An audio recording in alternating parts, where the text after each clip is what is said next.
Welcome to RISE from Switzerland, where meetings of up to 1,000 people are now permitted, but where 300 people who attended a nightclub last week are now being quarantined by the Zurich authorities as the virus has spread amongst attendees of that nightclub that evening. I am Professor Demian Hodari from EHL Lausanne.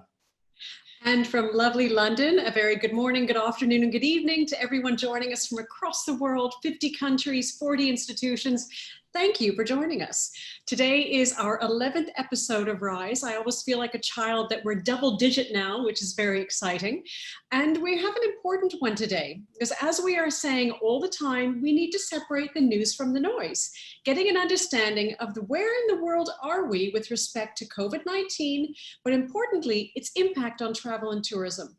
I say it's an important time as we can see, the Northern Hemisphere is diving straight into summertime. People are wanting to get back out again. As Demian said, many people are getting together, but we're still facing a lot of risks. And this has people questioning, can we actually go away for the holidays? And if so, where can we go? When can we go? And if we go, are we protected if we are stopped? Which is why today we have the perfect executive in residence. Demian, why don't you tell us more?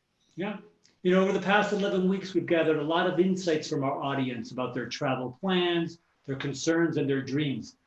But so much of them actually depend on one thing, actually booking flights, booking car rentals, hotels, and so on. And the online booking engines, with the data they have, the trends that they see, they can really provide us with an early glimpse at how the industry is evolving. And as the industry evolves, so must the OTAs. And so today we're going to look at these questions and more with CYRIL RANQUE, President at EXPEDIA. But before we get to him, as always, we'd love to hear from you. So we want you to use that Q&A button at the bottom of your screen to give us and CYRIL some questions for later on. And as always, we want to begin right with you with the following poll question, please.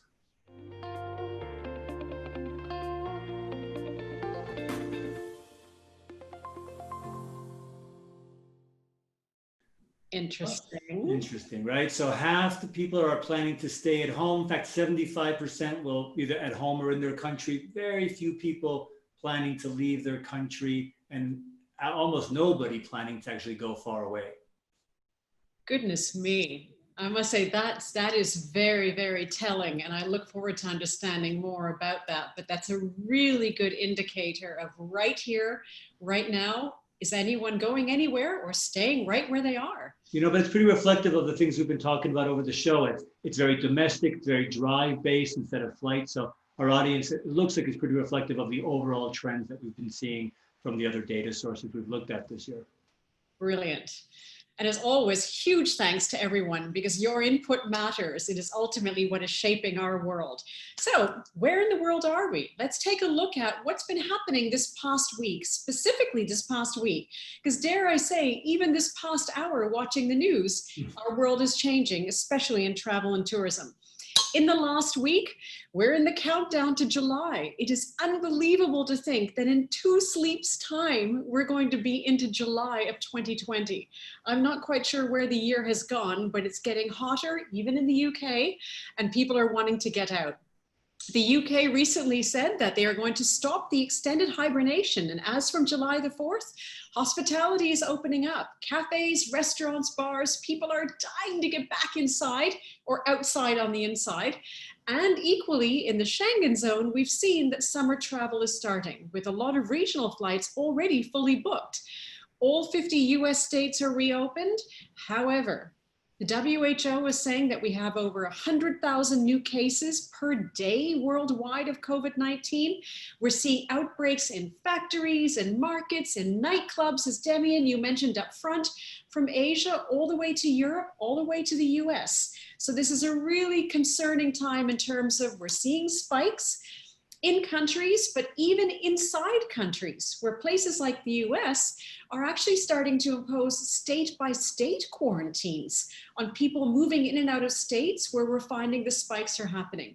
COVID-19 is highly, highly possible in terms of a vaccine at the end of the year. However, Dr. Fauci was just saying this morning that it's highly possible, but that doesn't mean that herd immunity is going to be in place, with an estimation of 70 to 70% of immunity, which still leaves a significant number of people who are going to be at risk. We are still living the hypothesis. And in living a hypothesis, we are still, as we said in our first episode, living in uncertainty, which takes us to our next point. Now, I share this with you, knowing especially that Demian loves this word, mainly because for all of the changes in regulations, for all the changes in policies, we have more social mobility, more retail accessibility. We talked about that last week. More meeting and eating is being opened up across the world, especially in summertime, and more family connections, to the point where social distancing is being cut in half to 1 meter. However, as much as technology is being used to eliminate the touch, we're humans and we need the touch. And Grace, one of our lovely Wizards of Oz and one of the team on AMNA, shared this photograph recently of her sweet little nephew who was unable to hug his grandparents when recently visiting last weekend for their 45th anniversary. And it broke her heart. So she created this little pillow for him with all the family photographs so he could hug it. My point being, what about the huggability? We know that countries are opening up because of the mental health crisis and the concerns, but the fact is we're a touch community. We're people who need to be able to hug. This is a really interesting point in terms of, as much as we're trying to get back into the next normal, that next normal is still 1 meter away from hugging the people we love. What impact is that going to have? I just thought I'd throw that at you, knowing how much you love the world. Yeah, thank you. Really? I've got a couple of things for you. The first is, as I've done several times during the existence of RISE, we've looked at the Oxford University's Government Stringency Index. And I thought we'd take a look at it again today, because I think there's 3 general trends here, right? You can see the European countries, and we've just chosen a couple, Switzerland and Italy, to show you that they've been containing the virus, or at least in their perceptions they have, and they've been relaxing standards. And as you know, July 1st, we should start to see the Schengen area opening up almost all the borders. If you look at China, right, they relaxed standards, but they've had some outbreaks lately in Beijing, and so they've increased those standards up a little bit again. And then you got some places that at different degrees, like the UK, US, and Sweden, that have really not been relaxing standards very much. And we're going to look at the US in a little bit more detail on the next slide. But I think it's interesting to see this, to realize there are still quite a bit of restrictions everywhere to different degrees, and those curves, as they decrease, are not necessarily permanent. We could see increases again in the restrictions that countries are imposing. And if we look at the US, you alluded to it a little bit earlier, but the main point here being that US travelers are expected to be banned from the EU as of Wednesday, July 1st, when the Schengen Agreement openings come into play. And it's very important, this, right? Because not only for tourism, but general business travel is going to be almost at a standstill coming to Europe. And so a lot of Americans that had planning either on vacations here or on business trips are not going to be allowed in. As you mentioned, there is this cross-state 14-day quarantine. So it's not only the US saying to foreigners and vice versa, you can't come, but within America, you can't go. So the New York, for example, is restricting travelers from Florida, Texas, other places where the virus is spiking. A lot of states are beginning to pause and in fact reverse some of the reopenings. So places like Texas are closing bars again. California is shutting bars earlier. Miami Beach is closing the beaches next week for the entire week to try to get things under control. Not great for tourism. A lot of the issues around masks in the US, where it's become a political issue, not just a health issue. So there's a lot of different policies about whether or not people are being asked or even required to wear masks. And all this is really because of these 2 numbers that you see below. The US continues to set daily records day after day for the number of infections that are being detected. It hit 42,000 yesterday. This is more than back in April, where we thought we were at the crisis stage. And the 14-day average is up 69%. If we look at the next slide, I want to delineate one important issue, right? If you look at the top slide on the left, that's the US in general, and it looks like we're having a second wave. But if you dig down, you look at, it's not the same across America. New York, that middle slide on the left, things are under control. They're starting to reopen businesses within New York. But then you look below at Texas, that has a huge spike right now. And that was one of the states that reopened earlier. And I bring this up because this reopening does not mean things are going to be fine afterwards. It means we are now putting ourselves more at risk, and we have to see how things play out. It's not played out well in Texas. We're going to see what happens in New York. We'll see what happens in the EU and the Schengen. You know, in China, they've had some areas where the virus has spiked again. And just this real quick, this chart on the right, US and Europe, you can clearly see very different approaches and realities right now. And it's just going to be very interesting and hopefully positive to see that reopenings can be done safely. But I have not seen that yet. It's so interesting, Demian, that you've showed that, because I think importantly, as we know, RISE is agnostic when it comes to politics, but equally so too is the pandemic. It doesn't have a passport and it doesn't have a political affiliation. So it's fascinating to see how across the world, different countries are going to have to cope with this, and some of them are handling it different ways. But it is that vulnerability of how they're handling it that is impacting how are people choosing to travel as a result, which is why we go to the next slide. Where are we in our world in terms of our industry? This is really important because as of 2 weeks ago, the UNWTO released an indication of how are countries easing restrictions. There's so much conversation about conversations around travel restrictions easing, borders are starting to reopen, and that narrative became very strong. But what's really important is we keep this in context. What we do know is, based on this map from the 15th, 65% of the world is still completely closed to international tourism. But exactly as Demian demonstrated across the states in the US, similarly, it's the same when it comes to the world. When it comes to Africa, it's 85%, the Americas, 76%, Asia Pacific, 67%, and the Middle East, 92%, all of these closures. The point being, the uncertainty continues. People are hearing about the potential of traveling, but the real can they and can they still is shifting. And as we say, can we still, and that uncertainty, it's a perfect lead in to our next slide, which is demonstrating from a bookings perspective and an activity perspective, what were the bookings reactions when it came to the news of the 14-day quarantine that the UK was putting on. I put a little teeny tiny media clip up front, which was indicated in the media at the beginning when notification came out that the UK was considering a 14-day quarantine. And it's simple, questioning, are we actually canceling summer? Not just for people wanting to come into the UK, but people from the UK wanting to travel into, i.e. the Schengen zone. Coming back in meant you're being grounded for 2 weeks. What I found fascinating was to see how distinctly IATA was able to capture the jump in bookings, but June 8th, when the actual quarantine was imposed, immediately those bookings dove. And it's really interesting to see how immediately there is a traveler response to regulations that are being put on borders when it comes to travel in and out of different government zones, which is why it's so important we have our guest today. What scares me again is the immediacy, because how does anyone in the travel and tourism industry plan around this instant response to good news versus bad news? Over to you, sir. Yeah. So we extracted some data from OpenTable, and I've done this a couple of times in the show, and I just wanted to show the number of restaurants that are open for reservations and comparing to Germany and the US. And you can see Germany, it's almost at 100% of restaurants are open once again. And the US, not quite as much. They opened quite a bit later in the US, some of the states, but that number has been increasing. And normally I would say, oh, we're going to expect to see that blue line increasing and get towards 100%. But as you see on the next slide, if we just look at the data from Yelp, the review company, 53% of the restaurants in Yelp have said that they are permanently closed now. This is over half the restaurants in America on Yelp, which is a pretty good representation, are not opening ever again.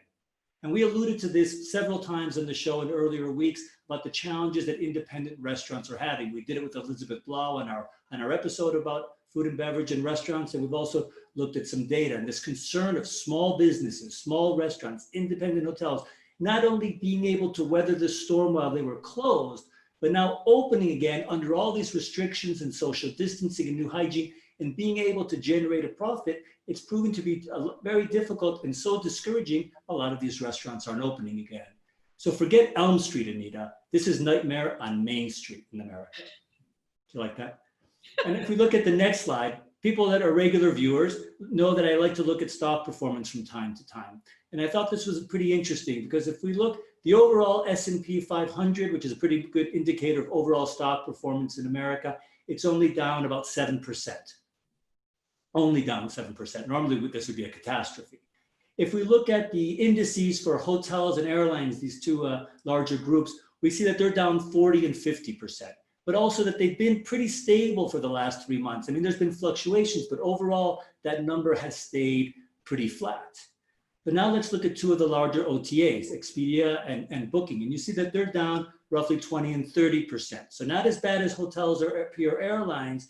And I'm just curious if the OTAs are really generating revenue and profit by booking flights and hotels largely, and no one's really flying or staying in hotels, why are investors slightly more optimistic about them as you see that number has been climbing over the last few months? And so I'm looking forward to asking CYRIL about this in a little while.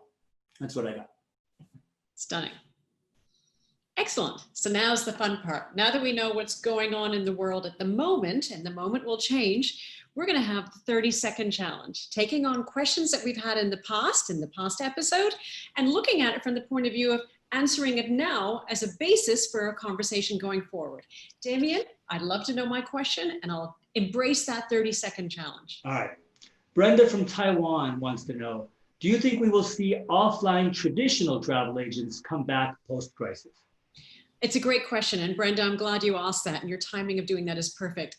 Instinctively, I say yes, for 3 reasons. Travelers have in COVID-19 found themselves very concerned and very questioning protocols, regulations of governments, as we say, quarantines, borders open, borders closed, and their protection of their finances that have been invested into their travel. So I think the human touch, even though we can't touch, is going to become important. People are going to want to speak to travel agents to get that certainty as an emotional insurance policy. 40 seconds. Rude. I speak the truth. Okay, Demian, take this one. So we have a question from Enrique. He would like to know, how does reopening at a 30% capacity of hotels impact the customer experience? Great question. And do you think it is worth it as a result for hotels to even consider opening at a low capacity? Hey, that's 2 questions, so I'm taking a minute. Let's take the second one first. Most studies, and there's been a lot of studies lately looking at the break-even point for hotels, which, we used to have this rough estimate. Now everybody really wants to know. And recent studies are showing 40–45% occupancy to break even in limited service hotels. And that number is even higher for full service hotels. So yeah, it calls into question the idea of, can we make money at such a low occupancy? And the truth is probably not, but it's important for these hotels to open. A, they provide jobs. B, we maintain the infrastructure of the hotels, keep that hotel in the minds of customers, keep people practicing and keep people trying to think about the hotel. Customer experience with very few people in the hotels. Some customers love this, some feel that there's too much pressure. They are the center of attention too much. So I think it depends a little on the hotel and the guest, but most of these hotels that can do 30–40% occupancy, they're opening. That's a great, great response. Please take a breath. I think you're about to hyperventilate. And seriously, 3¼ minutes long? You can. Well done. But to everyone, please continue to send in your questions, as it's really important we have a chance to be able to engage in that way. So, Demian, what's going on? All right, there's a lot going on in the news. I got a couple of things for you. The first one, I think this is fascinating, right? College town hotels adapt as business conditions change, right? Colleges are going virtual only, or they're going hybrid, or they're reducing the calendar year to try to keep people on campus less. They're restricting the movement, they're saying, in the fall of staff, faculty, and students, pretty much saying you cannot leave. Canceling campus events, canceling sporting events on campus, right? And this is pretty much a horrible scenario for what are normally very successful hotels, those in college towns. And if you see from that second headline, it looks like this is going to be going on for a long time. And I put up this logo of graduate hotels because normally this is a hotel I just tout and think it's fantastic, right? These very cool hotels in college towns for alumni and parents, great college feel. But this very focused strategy on college towns, this is risky right now going forward. Still, there's some hotel companies like Choice and Hilton that they're working with colleges to say, we are going to turn our hotels that are near your campuses into dormitory rooms because the on-campus dorms need to reduce density. And so they have to reduce the number of people that they can actually house on campus, and they're going to start to house them in local hotels, which again is good for those hotels that their normal college town business has evaporated. So just a very small but important segment and an indicator that a lot of different organizations and areas are being affected by the virus. My second headline for you, if you want, is from Arne Sorensen at Marriott, who says nations not having strong coronavirus policies hurt businesses like his. And I've got a pretty long answer. I'm just going to give you the short version. When we reopen and then have to close again because the policies around the industry, around the locations is ineffective, where the virus starts to spike again, where we need to close bars or beaches or restaurants again, this puts the companies even greater jeopardy. Rather than just say, bite the bullet, we're going to stick this out until it's fixed, and then we're going to reopen. This political pressure to reopen early is actually seen as a negative for most businesses, even though you might think that they're so happy to have the restrictions lifted. In fact, smart CEOs are recognizing long-term, this is more dangerous than anything. And my third headline for you is cruise industry stretches suspension of sailing from US ports to at least September 15th. And I think what was the most interesting piece of data I found was that, where is that number? It's 85% of ships that sailed in US waters after March 1st had the virus detected on them. In fact, so there's two big things going on here. One is apparently the cruise ship companies have not been able to convince authorities that they can control this on board, which is understandable. That would be a difficult scenario. And second, the fact that the virus has not been contained in a lot of the countries, especially in the US, saying it's too risky to send those ships out again. And so those companies that had announced that they were going to start sailing from the US in July and August, those plans are wrecked. I must say, Demian, I love your headlines, and I love the fact that we don't see them before we actually come on air, because you've mentioned something really, really important, that the whole issue of reopening is such a massive question mark, because the pandemic caught us off guard the first time. But if we get overzealous in terms of reopening our doors and end up causing a second wave or spikes, we're pushing our ability to recover off even further, which is great, because the conversation of reopening is one we're going to be having on a future episode on Rise in a few weeks' time. But it shows the value chains, that it's not just the travel and tourism sector that gets hit.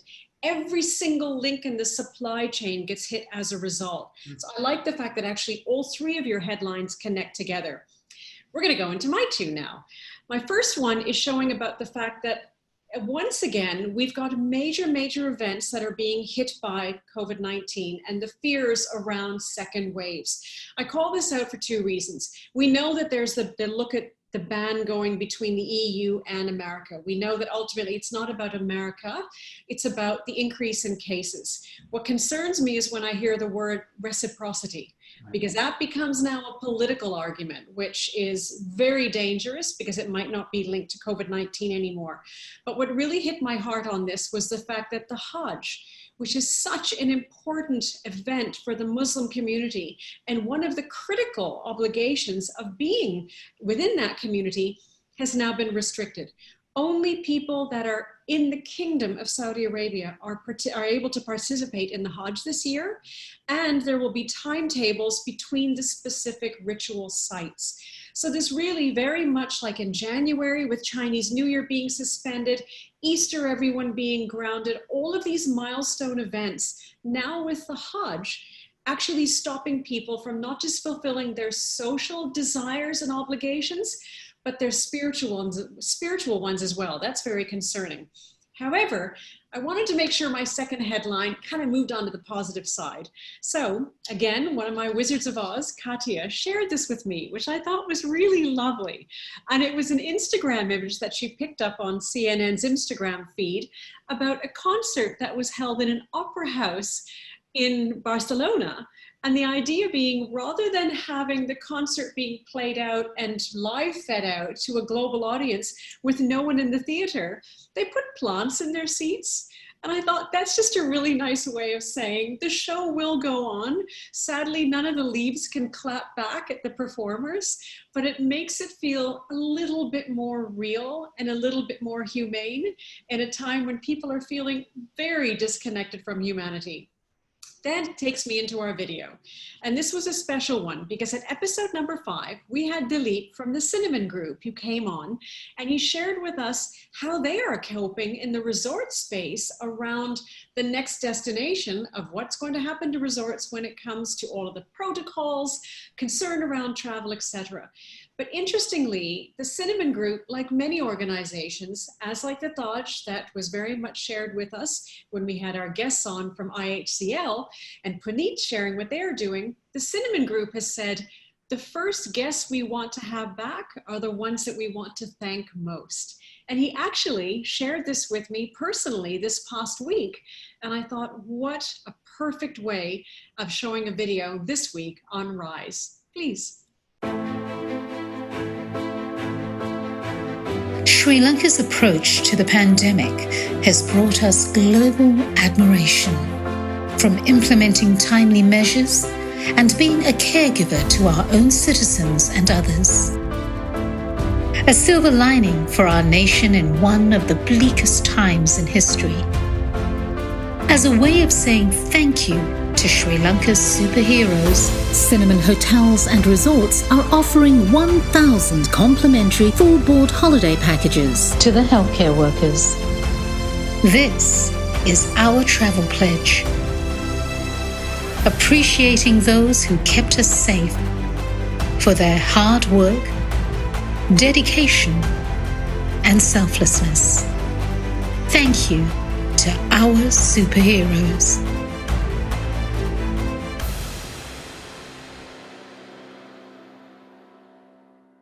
It's nice to see the video, not just because of Cinnamon Group, but we've seen examples of this from other organizations giving back, right? Hospitality firms answering the call when things are tough. So that's always so nice to see.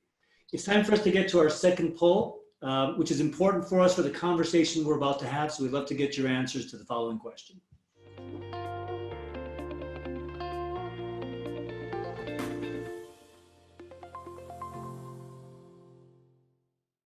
All right, company website, call the property, and online. So online at a quarter of the audience, half more or less directed with the company. That traditional travel agent, going back to the question that you answered, doesn't seem to resonate much with our audience.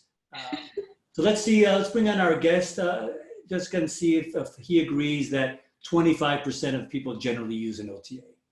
Brilliant. And it is my great, great, great pleasure to welcome to the virtual stage of RISE a very dear and loved colleague and friend of mine with whom I have shared many a speaking stage and admittedly many a glass of champagne before and after as well. I welcome CYRIL RANQUE. He is the president of EXPEDIA's Travel Partners Group. Now, interestingly, when people hear the name Expedia, they often think only of Expedia.com. However, the group is a massive organization that is responsible for a significant amount of the global population's ability and love to travel. CYRIL is basically facing the brave task of unlocking the power of all of the travel partner segments across Expedia Group's global brand network, over 20 brands strong. He's connecting ultimately conventional lodging, vacation rentals, air, cruise, destination marketing organizations with traveler audiences. As I say, he is someone that I have known in the industry, love him dearly, grateful for the insight he's going to share with us. And we thank you for being with us on RISE. Welcome, CYRIL. Thank you. Hi, everybody. Hi, CYRIL. Great introduction, Anita, as usual. Thank you for that. CYRIL, I got a two-part question for you to start. One is, does that data resonate with you? 25% of the audience seems to say we will use an OTA. And I'm just curious if that's reflective of, in general, what you guys see, and is that changing given the crisis that we're in? And second, given the crisis that we're in, how does your business need to change in line with the way people are looking at travel and traveling and booking? That's a lot of questions, Demian. Yeah. I don't think I can do the 30-second rule on this one. No, listen, I think 25% is probably roughly what the OTAs represent in the world. So if your audience is representative, then that's kind of on the spot. Typically, it's a little more for leisure than for business, for corporate. So that number in reality can be a little higher than this for the leisure business, but that's kind of the ballpark. Listen, there's a long list of things we need to do to adapt to what's going on. I'm sure we'll talk about it. Right sizing our organization, learning the lessons from what didn't work through the crisis. We had millions and millions of customers that tried to call us, tried to self-serve for their cancellations and refund. We were not ready. We were ready to process $100 billion of bookings per year, but not to refund them in a matter of days or weeks. So we had to adapt. We had to build the tools, hopefully making us a stronger company going forward. But it was a lot of speed learning, I can tell you.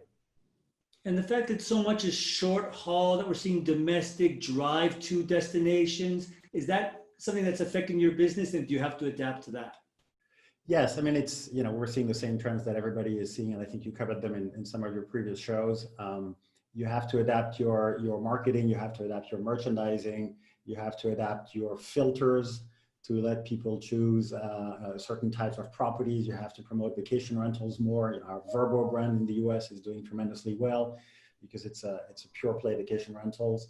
You have to showcase destinations that in the past were not necessarily your primary destinations from a merchandising or marketing standpoint, that are more outside in the woods if you want. So you have to adapt to demand and to just the realities. Now, I think some of that is going to stay and some of that is temporary, and we just have to surf on the wave while we reconstruct for the future. Okay. Cyril, I'm going to cross lines a little bit and taking advantage of the fact that we're friends as well as colleagues. This is, to your point, happened incredibly quickly. And as you said, you had $100 billion worth of bookings, but the whole refund requirement is a whole different scary space. You as a leader have had to perform, I was going to say gymnastics, but I think it's actually been contortion in terms of how you've led not just your team across a massive group of brands and people, but also your partners. As we want our viewers to understand not just the OTA world, but you as a leader, how have you coped with that? Especially not being able to get into the proximity of people. Yeah, it's been a really interesting testing challenge, I have to be honest, because you had no data to lean on, you had no history, you had no past behavior to rely on. It was all on the go and day-by-day decisions, especially around the policies, the cancellation refund policies, which impact customers, which impact partners, and it's hard in the middle of the fire to take the right decision. So, generally speaking, I would summarize it by saying what I had to do, and I don't know if I did it well, but I had to do it, was to move from being a peace general to a war general. And a war general has to problem solve really fast, has to accept that speed trumps perfection, has to accept to make mistakes for the greater good. Not everybody's going to be happy by the decisions you make, but you have to act with a lot of speed.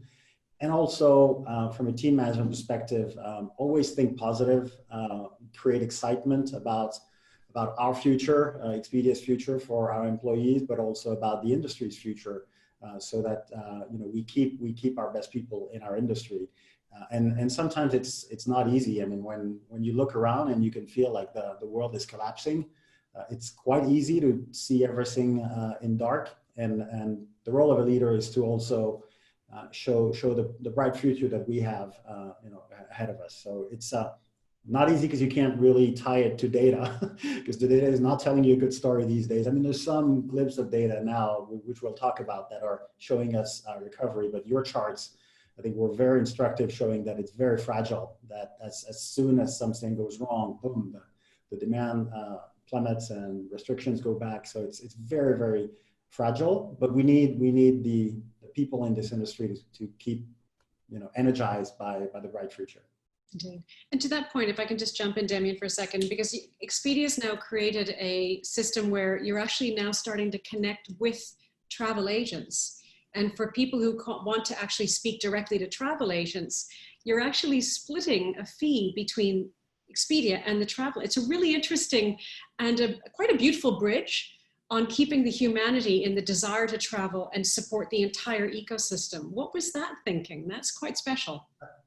I don't know if you're referring to something new or not specifically new, because we have been powering tens and hundreds of thousands of offline travel agents with our tools.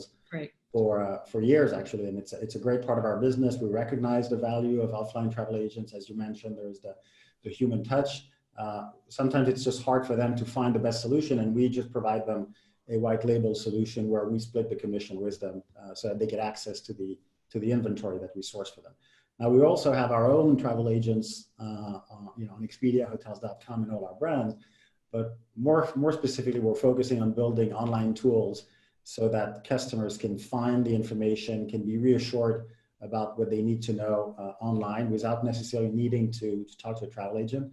It could be through, again, filters. It could be through showcasing the great measures that the industry is taking on cleanliness and hygiene for each of the properties, each of the airlines, the car rental companies. So we're collecting all this. We have 200,000 properties that have already filled this in our system, and now we're displaying that to consumers so that they know what they're going to find, to your point earlier on about knowing where to go and how safe they're going to be. So it's a combination of technology and humans. The reality, though, is if you want to scale and provide quality information and service to millions and millions of people, it's easier to do with technology than with multiplying the headcount. I like the fact that it's not an either or, it's an and, which is really nice. Totally. Let me ask you a little follow-up question. Anita was getting at this relationship question. I'm curious about all the relaxed cancellation policies that the airlines have instituted, the hotels have, right? You can cancel 24 hours before, even for whatever reason. And you guys have probably done similar things. You think those are long-term changes that are going to stay with us after the crisis, where the industries are going to say, wait, this is really what customers want, more flexibility, more generous policies rather than no cancellation, huge fines? Is that a long-term trend, or are these organizations going to cut this as soon as they can? I think part of it, I don't know if the long-term trend is necessarily the policies that will be vastly different, but I can tell you that the transparency of the policies is going to be much more improved on our sites, but also on the airline sites, on the hotel chain site. Now we're gonna do it right for consumers. Like, we're gonna tell them exactly what comes with a certain fare or a certain hotel rate, and then they're going to be able to choose. And then it's a risk profile. Some consumers will want to take the risk, some won't.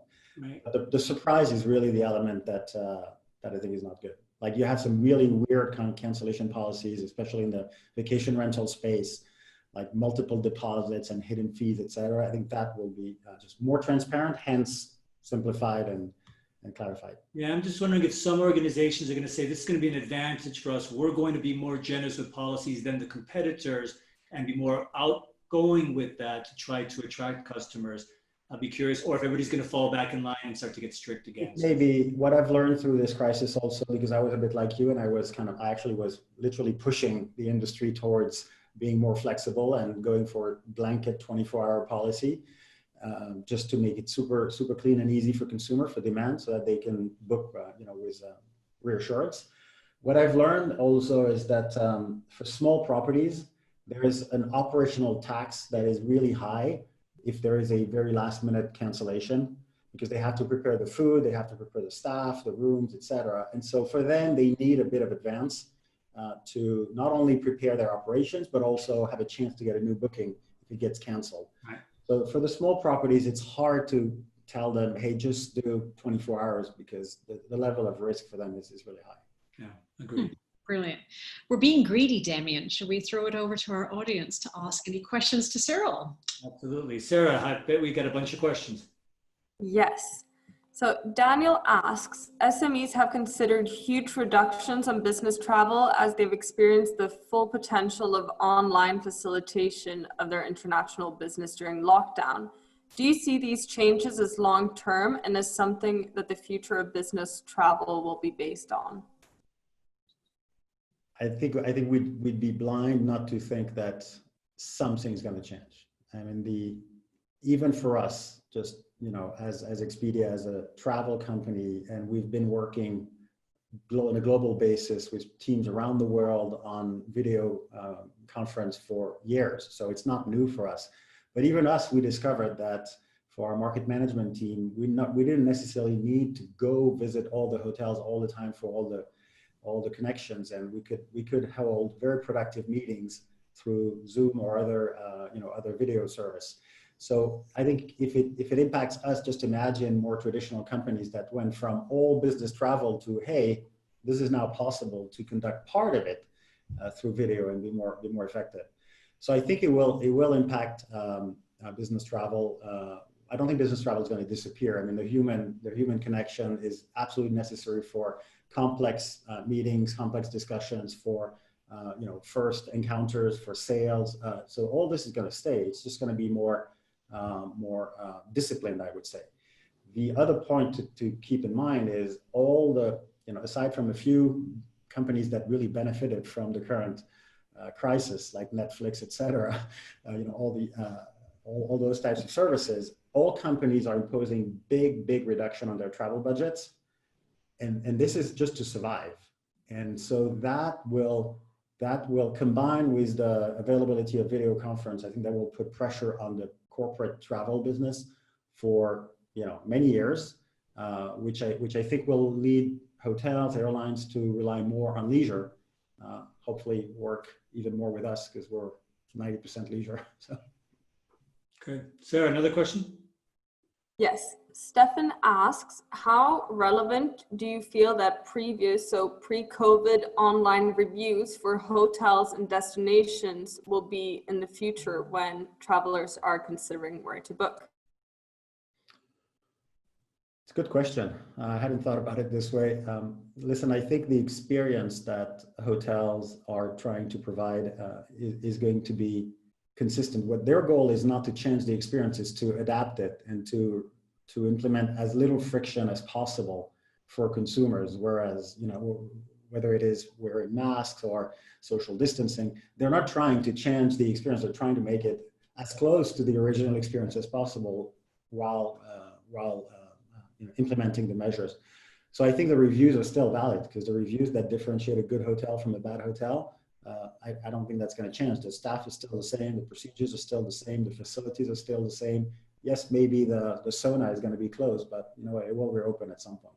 I thought that was a great question as well. And Anita and I have talked a lot about this, adapting this high touch to no touch. And I think those organizations that figure out how to find that balance, I think it's a great question, because those reviews are going to be critical.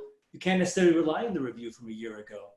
I think I hadn't thought about rely on the atmosphere. Now, yes, the front desk manager that you talk to, maybe you're not going to talk to that front desk manager again, but the rest of the experience, I think that the brands are going to try to maintain some consistency in the experience.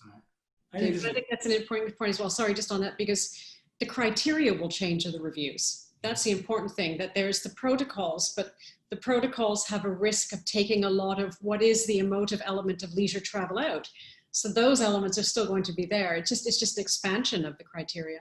This is actually a great research issue, which is, were those hotels that were successful at the service and experience before going to be the same ones that master this now? Or we may see hotels that weren't necessarily the best ones before figure things out in a better way.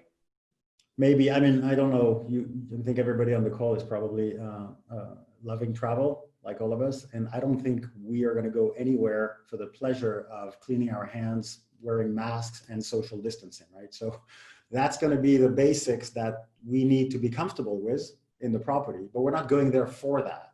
Absolutely. We're going there for the other part of the experience. And we just expect the hygiene stuff to be there, but that's not going to be, it's going to be an eliminator if you want. If it's not there, eliminate, but you're not going to be ranked well because you have sanitizers all over the property, right? I think we have time for a couple more questions, Sarah. Yes. Gary asks, do you think that more people will book more aspects of their travel through one agent, so if it gets canceled, it's easier to know how to deal with it? That's the idea of an agent. Being an offline agent or an online agent is that once you have a problem, or if ever you have a problem, they take care of you. So I think that's a possibility. You know, some people like the one-stop shop approach, whether it is offline or online, with companies that provide everything. Some people like to mine the web for weeks to find deals themselves and have direct connection with the properties, with the airlines, etc. We found that it's a remarkably diverse set of preferences, and so the goal is just to provide good service, in whichever segment you are. But I don't think it's going to change necessarily. Frankly. Okay. Did you have maybe rough data? How many people book the entire journey and trip with you, and how many just choose a piece of it? Yeah, we actually looked at that last week, as we think it's not enough that book everything with us. It's probably about a third would book on Expedia, on the brand Expedia, which is the only brand, with Travelocity Orbis, but on the Expedia platform, it's about a third that book the entire trip.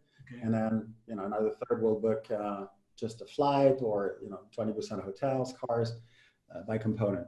The difficulty is to know also when people book a trip, because sometimes you start with the flight and then you come back 2 weeks later for the hotel, and then just before going there you book the car, and so you need to tie that together to have a complete view. Okay. Sarah, let's get another question. Okay, I have one from Simon asking, how are you able to keep your partners? So the partners are in a situation where they're looking for help. They're looking for help, as I mentioned. Corporate, for those that are very dependent on corporate, they know that this is not coming back anytime soon, and leisure demand is harder to attract because it comes from all over. It's less easy to target, and so they tend to come to OTAs like us with a lot of ask, and we just launched a $275 million help plan for the industry to help, especially the smaller partners, with compensation relief, marketing credits, data, and easier payment terms to help those small businesses. I think, Demian, you were talking about the restaurants earlier. That data just struck me. It's just scary, really, and I hope we can avoid that for hotels. And so they're really looking for help. They're looking for flexibility, and they're, especially more than anything, looking for demand. And which is why, when I was also seeing the trends that you were showing Anita on the percentage of countries that are closed, I'm looking at my flight data, which are a little better than a month ago or 2 months ago, but they're still down, in the 80s year on year. Lodging is a little better, but it's all domestic. But until we have the borders reopening, it's just, there's no oxygen in the industry, and it's just very difficult for these businesses to operate. I mean, 30%, 40% occupancy is still far for a lot of those businesses. So I hope the borders reopen with the right protocols, with countries agreeing on protocols, so that we avoid sick people traveling across, but we let the healthy people travel. Indeed. Well, it's interesting because as my Wizards of Oz are giving us a signal to start to pull this together, one thing I love that you've been saying, and you used the word oxygen just now, CYRIL, because one thing we push really hard on RISE is the fact that this is a health pandemic before it's an economic and a travel and tourism pandemic. And whether it's an OTA or live, you become the psychological insurance policy because people are so afraid. It's about risk mitigation. And that's where it's an interesting opportunity for the brands now to raise that voice, where price competitive might have been the in pre-COVID-19. Now it's risk mitigation. And that's where, again, it's the human, whether it's through a platform or through a phone, becomes really important. I must say as well that I love your comment about going from a peace general to a war general. I thought there's nothing more you have to say about that, because everyone's scared going into war. To that point, we asked you before in the briefing about what the acronym RISE would be for you, with some of our previous guests having turned our name into an acronym. What would your thought be there? What it means, I mean, for me, especially now, I mean, I was just thinking about it just before this call, frankly, but the first thing that came to mind is rising to the challenge. I mean, it's an incredibly challenging time for everybody in the world and for our industry more than any, I think.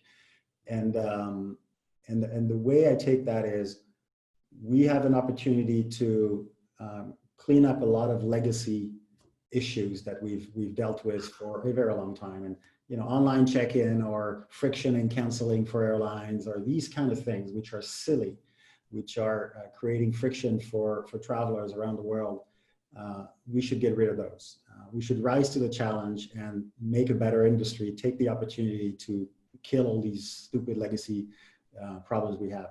The kind of so-called war between OTAs and airlines or hotels, et cetera, about distribution, and I'll put Google in there, et cetera.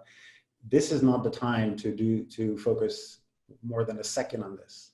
This is the time to rebuild together. This is the time to rise as an industry to rebuild trust into travel and to make it safe for people to discover the world again.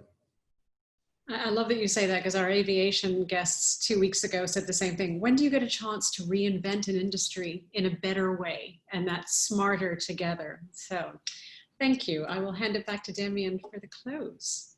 Sure, real quick, but sincere thank you. When we met the other day and we asked you something, you said, look, you can ask me anything you want. There's nothing off limits. And I love that, because sometimes we like to push a little bit or explore things that aren't necessarily always the easiest to talk about. So we really appreciate that you can be so forthright. But I'd also like to ask you if in a couple of months you join us again with an update, because, you know, as we see it, things are changing so quickly. Answers and questions might be very different 3 months from now. And so we'd love to get you back. Sure, it was a pleasure. Great. Brilliant. Thank you again. Thank you so much for Let's hope we joining all us. have smiles on our face and that the summer has been a productive summer for the industry by then. And restful for the generals as well. So take care, Cyril. Thank you so much. Thanks, bye-bye. Great guest, Anita. Oh, that was lovely. Stunning. So, sir, we always have this conversation at the end of the show, or as we're winding up. Concerns. Mr. Grouch, what are you concerned about? Look, I got to go back to some of the data I was showing before. I think I'm concerned about the reopening issue. It's what's been on my mind all week, and I've been writing about it and reading a lot about it. And, you know, there's this economic pressure, which I understand. There's a political pressure, which I don't really like.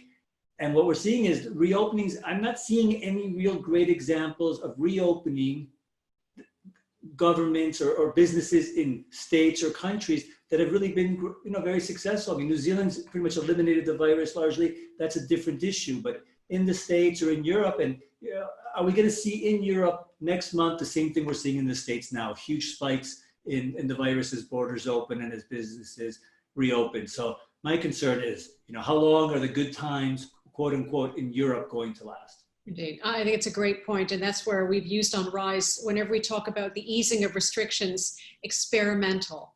And my confidence is in the fact that we've seen, whether it's at a state level or at a country level, when these reopenings are not working and we're seeing spikes, they shut. So at least we know that we're not going to, or at least we're going to try not to institutionalize a second wave. If it happens because of the mutation of the virus, that's one thing. But please God, we don't actually precipitate its acceleration going around the world. That's my confidence. So, excellent. Let's see if we have any last questions, Demian. All right, Sarah, we got a question or two? Yes, I think we have time for one. Okay. So Ethan asks, to adapt to the pandemic, certain service blueprints have to undergo a redesign. What possible service failure point could occur, and how would a company respond to it? Look, I mean, I think it depends on the industry and the business. I think it's already difficult enough to train employees and retain employees and keep them understanding policies. And now you're changing everything on them, and, you know, don't touch the guests, don't get too close, don't talk too much, get them through. So I think there's a lot of service failures that are going to come in those re-engineering of the customer employee interaction. I think the clinical things like the cleaning policy or the, you know, this dispensers of disinfectant, like we were talking before, I don't think that's going to be a problem. I think it's anywhere the guest has to interact with the employee now. And then, you know, we were talking before, regulations are changing all the time. Mask, no mask, 2 meters, 1 meter, 1.5 meter, 25% occupancy in restaurants or 100%. There's so much change going on. I think there's going to be more failure points than not. If I can just jump in on that as well, Demian, because it's micro and macro. You've absolutely captured the micro. At a macro level, it's making sure that we have integration of the protocols across the entire experience chain, from the car rental to the airport, to the airline, to the hotel, right through. And that's why we keep pushing. It's not just about the protocols being respected. It's travelers respecting usage of the protocols, because all it takes is one person taking off a mask on an aircraft, as we discussed with Haldane and Jeff, and you're going to have a whole issue there about passenger rage, concerns, and the risk of spread. So it's integration in the property and through the entire value chain as well. It's a great question, though. It's an important one. Stunning. As we wind up, we've got a new little thing we want to add into the conversation, and that's the fact that we've always said this is a conversation. RISE is about speaking with you and to you in a way that allows this to work for you. So please watch your inbox, because our Wizards of Oz are going to be sending out emails to many of our viewers to be able to have a conversation like we had here with Shrey. It's 10 minutes, but we want to really make sure, is RISE working for you? Are you getting the information you want? Are we answering the questions you have? Are we helping you get through this time? And do you really, really like Damian's jokes, or do we need to start giving him some ideas of some different types of humor? So keep an eye on your inbox for the Wizards of Oz, and they will hopefully be in touch soon. And thank you to everyone we've already spoken to so far. In terms of speaking about what's been going on and making the use of these 100 days, we created the COVID-19 story. And it's you being able to tell us, how are you using these 19 days of surreal COVID-19 time? Send us an email and we'll send you the instructions so we can get you onto our Instagram page. But we'd like to share with you this week, Sunshine Story. Hello everyone, my name is Son Trang Nguyen. I am Vietnamese Canadian and currently a student at EHL. I am in BOSC 5, which represents the last year at EHL. I am back at home in Montreal, Canada, and thankfully got the last ticket back to Canada before the border closed from Switzerland. Ever since coming back here, EHL quickly adapted to online courses and it has been keeping me very, very busy. Exams are soon to come. It is at the end of June, beginning of July, so I still have a little bit more of schoolwork to do, and it has been keeping me very busy, and I'm very, very thankful for that. On the other side, I've had a lot of time to reflect on myself, on my purpose, and what I would like to do in the future. Being in times of crisis, and especially right now with all the things that has to do with Black Lives Matter, it has been very educating and very eye-opening. So COVID-19 has done some things right, I guess. Stunning. She's lovely. I think we've got a little thing about our next episode, Anita. So we're calling the next episode Destinations. Are we there yet? Right? Like kids are always screaming in the back of the car, or Anita's always asking us, are we there yet? Are we there yet? When we go traveling.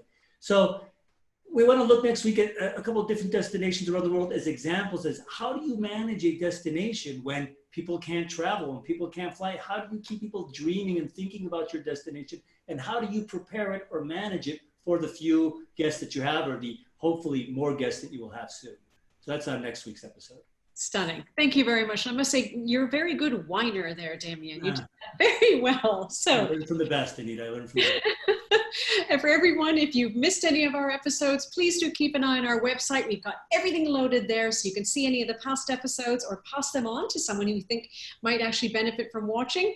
We are going to be staying on as ever for some inbox questions, for any questions that haven't been answered yet during the program. But for the moment, as always, huge thanks to our Wizards of Oz making all of this magic happen, to Jessica, Grace, Katia, and Sarah. Thank you for all of your support. To everyone watching, thank you for being with us. We look forward to seeing you on Monday next week for episode number 12, and you can hear Demian whine again. Until then, stay safe, stay home, stay hopeful, and keep your hands clean. We'll see you next week. Bye, everybody.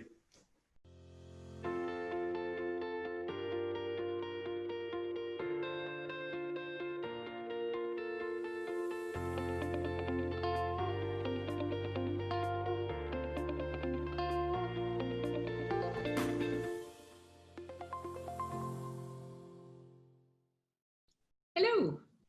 Welcome back. Excellent. Sarah, I think we have time for a few questions if there's any. Yes, I have a few. Binu asks, when we reopen, we know that carrying capacities in destinations and for attractions will change. How do we manage the impact on revenues to local communities and those who depend on tourism for their livelihood? It's a great point. I'll take that one. It's a really good point, and I love it for two reasons. A, the focus on communities, and B, looking at the word impact itself within that. What we've seen very much through COVID-19, people have become much more conscious of the supply chains in their immediate perimeter and how those are helping the travel and tourism experiences or just our daily experiences itself. So my fundamental belief is that providers, whether they're hotels, attractions, whatever they might be, are actually going to start looking at their service providers and trying to shift that to more local community based within a shorter radius. And also because a lot of bringing in of trade has been challenged because of COVID-19. So I think there's an opportunity for businesses to relook, how do they engage local communities? And how can they strengthen that coming out of COVID-19 as supply chains and traveler chains start building up again? Great answer. Sarah, next question. Yes, this one builds on the one before a bit. So Benjamin asks, around the world, many rural destinations are anxious about outsiders bringing COVID-19 into their community. What can tour operators do to reassure destination communities about reopening tourism? Do you believe the promise of economic benefit is sufficient? You want to take that one again? I will do. I must say, I love these questions. What tour operators can do ultimately is dependent on what governments are doing and what the regulations are in terms of allowing international and regional travelers in and out. They are an extension of that. The beauty is that tour operators have been working much more closely with local governments to demonstrate how tourism is actually helping local communities economically, socially, culturally, and environmentally. So ultimately, OTAs, or not, beg your pardon, sorry, I've got OTAs on the brain. Tour operators can't immediately influence and directly influence whether or not people can travel in and out. It's all about government policies and travel advisories. But what they can do is continue to push local governments understanding the benefit of travelers coming in and out. So it's seen not at purely a recreational level, but at an economic, social, and environmental level. Nicely done. Sarah, another question? Yes. Jacob asks, we've heard that domestic travel will most likely recover first. Do you think the overall spend on domestic trips will be higher due to either travelers feeling like they deserve to go all out or to utilize their typical international holiday budgets on domestic trips? And I'm going to take this one, Anita. There's been some data already coming out. There's a couple of things. One is people are driving, not flying. So generally less expensive to drive. So they're saving some money there. Second, if you look at the price point, the average price now in hotels across sectors, so I mean budget, economy, mid-scale, upper mid-scale, upper upscale, luxury, it's condensed, right? It's shrunk. So that you can get now a upper upscale hotel, right? One level down from luxury for what you used to pay for an economy or mid-scale hotel. So I think you're going to maybe see some upgrading there. You're not going to actually see more money being spent, but people are going to get a slightly better holiday, a nicer hotel for that lower price that they used to pay for a cheaper hotel. On the other hand, there are, I forget now how many millions in America, for example, of unemployed who are being more cautious with their spend. So I don't think spend is going up. I do think people are going to spend for that better hotel, the money that they're saving flying and the money that they can save on the hotel because they can get a better quality. But I don't think we're going to see a big uptick in hotel spend. I think, Demian, I think you're so absolutely right there, because we keep talking about the health pandemic. As soon as we get through this, we're going straight into a very deep recession. So there's the financial pandemic as well that's coming out of this, and people are going to be very cautious just in case. Stunning. Another one, Sarah. Yes, this is the last question that I have. So Shrey asks, do you believe that travel will gain/return to a more aspirational status as the current global scenario progresses? If so, do you believe brands are willing to pivot in that direction to develop a stable platform? Interesting. Why don't you jump in on that? I will do with pleasure. And Shrey, thank you very much for the question and for being one of our super fans, I must say. This is a really important point, and it goes back to also what CYRIL was talking about, business travel. A lot of it depends culturally, and a lot of it depends optically, because at a time when you've got people losing jobs, questioning how secure their futures are, a lot of people don't want to be seen to be irresponsible by spending money unnecessarily. And that's why we see that in the luxury industry as well as in the travel industry. There are going to be changes, and we find that there's going to be a significant move around how people not just want to travel, but how travel is viewed. I do believe it depends culturally, and I also do believe it depends in the niche segments itself. One thing I do want to speak about it, and then we had a conversation about this a few weeks ago, and I was on a webinar about it recently. The term revenge travel, and I think, Demian, you brought it up as one of your comments a few weeks ago, and it's great that you picked that up. That term is being utilized in terms of revenge shopping and revenge travel. And I've always struggled with that, because revenge against whom or what? What people are angry about is the fact that this pandemic has shut down their lives in many ways. It's not about revenge, it's about the blessing of being able to do it again. So it's the pleasure, it's the reward travel. And that my point of raising this is that words matter, and words are incredibly important. So if anyone hears, like when we talked about over tourism, please don't use the term revenge travel. And that's why I love the fact that, Demian, you brought it up, because it immediately had my response. And that's why we love RISE. It's about separating the news from the noise. Yeah, that's a good point. Look, I think that's all the time we've got for and all the questions we've got. So I guess until next week, thanks again for watching, everybody. Tell your friends about us. Have a great week, and stay safe. Exciting. See you for number 12. Take good care. Bye, everybody.